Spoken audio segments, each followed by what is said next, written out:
कमरे में दीवारें कांप रही थीं। लाल गुड़िया की हंसी अब चीखों में बदल चुकी थी। विवेक, समय खत्म हो रहा है, बूढ़ी औरत ने कांपती आवाज में कहा। इस मंत्र को पढ़ो, लेकिन ध्यान रखना, एक भी शब्द गलत हुआ तो छाया तुम्हें कभी छोड़ने नहीं देगी।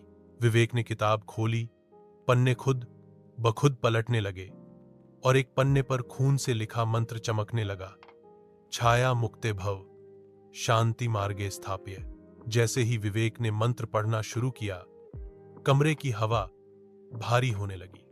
गुड़िया हवा में उठ गई और कुएं के पानी से काली धुंध कमरे में फैलने लगी। छाया दीवारों से निकलकर धीरे धीरे उसके सामने आ गई।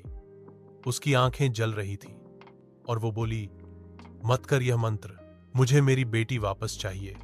वो गुड़िया मेरी बच्ची है। विवेक रुक गया।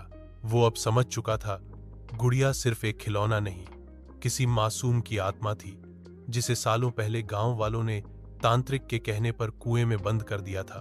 बूढ़ी औरत रोते हुए बोली, हमने गलती की थी, अब छाया से माफी मांगो और गुड़िया उसे लौटा दो। विवेक ने कांपते हाथों से गुड़िया छाया को बढ़ा दी। छाया ने गुड़िया को सीने से लगाया। उसकी आंखों से आंसू बहने लगे और फिर वो धीरे धीरे धुंध में बदल गई।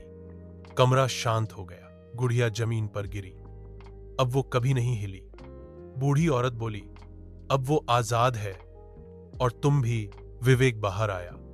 सूरज की रोशनी में पहली बार वो गांव डरावना नहीं, शांत लग रहा था। लेकिन जैसे ही वो जाने लगा, गुड़िया की आंख से एक बूंद खून टपकी और किसी ने फुसफुसाया, क्या सच में सब खत्म हुआ?